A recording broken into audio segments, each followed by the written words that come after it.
Kek TV KPM. Mira, okey, sebenarnya teknik mengingat fakta ini menggunakan kaedah I love you atau I love you. I love you, okey. Okay. Jadi sebenarnya teknik ini sebenarnya digunakan untuk memudahkan pelajar bagaimana cara belajar mengingati fakta. Jadi tanpa membuang masa lagi, cikgu nak terangkan bagaimana penggunaan kaedah ILU ataupun I love you ni untuk pelajar-pelajar boleh guna dalam pelajar-pelajar belajar untuk mendapatkan skor dalam subjek pengajian perniagaan. Jadi I itu adalah bagaimana teknik mengingat, iaitu ingat sukatan mata pelajaran. Sebelum kita pergi kepada membuat latihan, ujian dan sebagainya, kita kena tahu apakah yang kita belajar. Jadi kita kena tahu sukatan mata pelajaran, fakta-fakta yang kita kena kuasai dalam topik semester ketiga ini. Kata tugas soalan, bentuk soalan, nanti cikgu akan huraikan lebih lanjut lagi. L adalah membuat latihan. Jadi berpandukan kepada nota-nota yang kita ada, kita kena buat latihan, tulis semula fakta dan akhir sekali uji di mana kita guna balik semula kertas-kertas soalan ataupun soalan-soalan yang telah diberikan itu tanpa melihat nota, kita menulis semula fakta-fakta yang kita telah kuasai dan kita cuba jawab tanpa melihat nota. Jadi kita tengok teknik menjawab soalan untuk bahagian A ini sebab apa kita kena tahu keseluruhan sukatan mata pelajaran, sebab untuk topik ini kita menguasai keempat-empat topik. Jadi sebab tu kita kena mengetahui, ingat semua sukatan mata pelajaran dan fakta yang ada dalam kita punya sukatan. Jadi kita tengok strategi menjawab. Yang pertama adalah setiap jawapan mesti ditulis pembuka jawapan. Jadi jangan lupa bahawa setiap soalan, setiap jawapan sebelum menulis kena tulis dulu pembuka jawapan. Setiap fakta jawapan perlu diasingkan daripada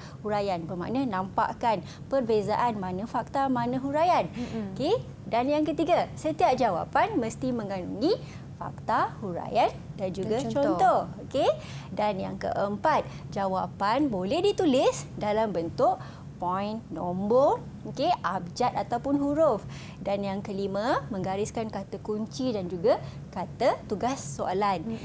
Yang keenam, pelajar boleh menjawab ikut peruntukan markah. Kalau 6, jawab 6 markah. Kalau 10, jawab 10 markah.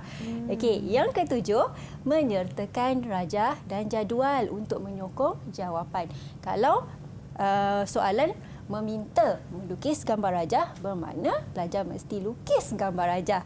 Dan yang ke-8, rajah dan jadual perlulah dilukis dan dilabelkan dengan kemas. Jadi ini adalah strategi untuk menjawab.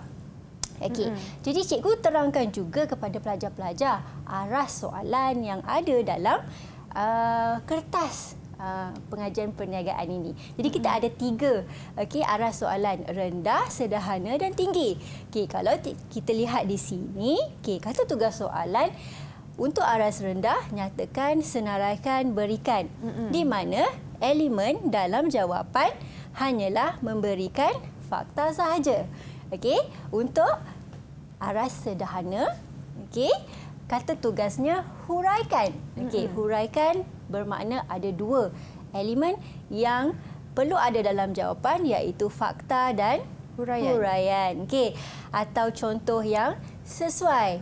Dan untuk aras tinggi, kata tugas jelaskan dan terangkan. Jadi untuk aras tinggi ini ada 3 elemen yang perlu ada dalam jawapan pelajar, iaitu fakta, huraian dan contoh. Jadi ini adalah arah soalan yang perlu pelajar ketahui sebelum pelajar mula menjawab soalan dan juga dalam membuat latihan dan juga ujian. Kita lihat satu persatu bagaimana cikgu nak tunjukkan contoh soalan dan juga cadangan jawapan mengikut arah soalan itu tadi. Bagi kata tugas senaraikan, nyatakan, berikan. Seperti mana yang cikgu dah nyatakan tadi bahawa elemen yang perlu ada dalam soalan menyatakan, berikan dan juga senaraikan hanyalah fakta sahaja. Tetapi dalam struktur soalan pelajar-pelajar, pelajar kena mengetahui ada 4 elemen yang penting, iaitu kata tugas, bilangan fakta, situasi dan juga kata kunci soalan. Jadi untuk soalan ini, contoh soalan nyatakan 4 elemen rancangan organisasi dalam rancangan perniagaan bagi pengilang pakaian. Dekat sini, nyatakan adalah kata tugas soalan. 4 adalah bilangan fakta yang dikehendaki oleh soalan fakta yang perlu diberikan. Dan elemen rancangan organisasi adalah kata kunci bahawa soalan ini daripada topik rancangan perniagaan dan pengilang pakaian adalah situasi. Bermakna dalam jawapan mesti ada ditulis pengilang pakaian. 4 markah. Tadi 4 markah. Jadi cadangan jawapan sebegini. Bermakna kita tulis pembuka jawapan dulu. 4 elemen rancangan organisasi dalam rancangan perniagaan bagi pengilang pakaian ialah 1.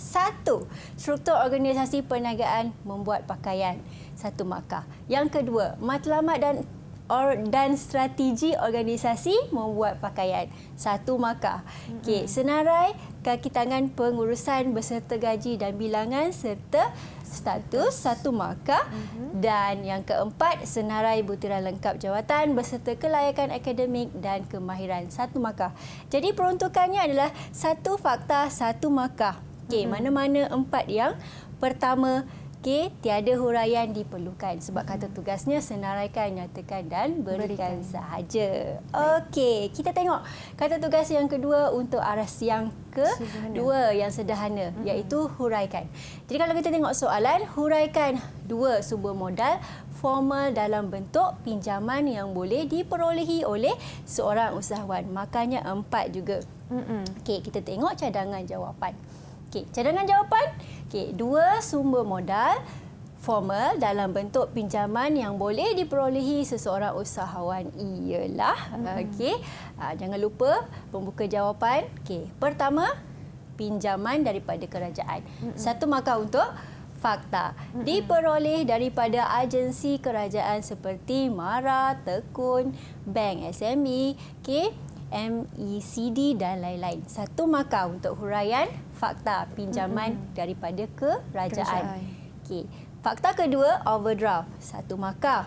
Huraiannya, 1 kemudahan jangka pendek yang disediakan oleh Bank Perdagangan di mana seseorang pelanggan yang mempunyai akaun semasa dibenarkan mengeluarkan wang melebihi baki yang ada di dalam akaun setakat had yang telah ditetapkan. Jadi 2 yang pertama ataupun jawapan yang ditulis 2 pertama akan dapat markah. 1 fakta 1 markah, 1 huraian 1 markah. Jadi jarak 2 jadi 2 fakta 4 markah. Tapi kan cikgu, saya nak tanya juga, anda kata pelajar terlupa untuk memberi orang kata contoh, maaf saya terlupa untuk memberikan huraian. Mereka hanya memberikan contoh sahaja. Boleh ke cikgu ataupun markah dia akan kurang? Boleh. Kalau kata tugas soalan huraikan, pelajar dia tak bagi huraian kan? Dia hanya memberi contoh terus, dia beri contoh. Jadi kita boleh dapat markah lagi. Pelajar masih lagi boleh dapat markah sekiranya contoh itu relevan sesuai dengan fakta yang hendak dihuraikan. Jadi tak ada masalah. Boleh kita terima. Kita tengok kata tugas ataupun aras soalan yang ketiga yang tinggi, iaitu terangkan dan jelaskan. Ada 3 elemen yang perlu ada dalam kata tugas terangkan dan jelaskan ini, iaitu fakta, huraian dan contoh kan. Jadi kita tengok contoh soalan. Terangkan 2 pendekatan tindakan beretika sesebuah organisasi perniagaan. 6 markah. Pelajar nak cuba jawab tak? Mesti. Siapa boleh jawab? Mari kita tengok cadangan jawapan. Kita tengok cadangan jawapan untuk soalan ini.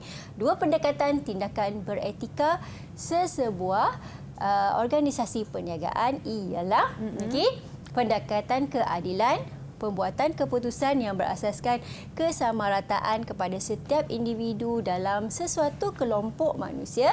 Okey, itu adalah huraian pertama. Okey, huraian kedua, keputusan dan gelagat beretika dinilai dari segi keadilan semasa, mengagihkan kos dan faedah dan contoh. Contohnya, kena tulis contohnya ataupun pelajar boleh tulislah C1 boleh juga. Okey. Pekerja lelaki dan wanita tidak harus menerima gaji yang berlainan jika mereka melakukan kerja yang sama. Ini contoh cadangan jawapan bagaimana nak jawab soalan terangkan. Okey, mesti ada fakta, ada huraian dan ada contoh. Okey, ini pendekatan yang kedua ataupun fakta kedua. Kita tengok pendekatan hak moral 1 markah.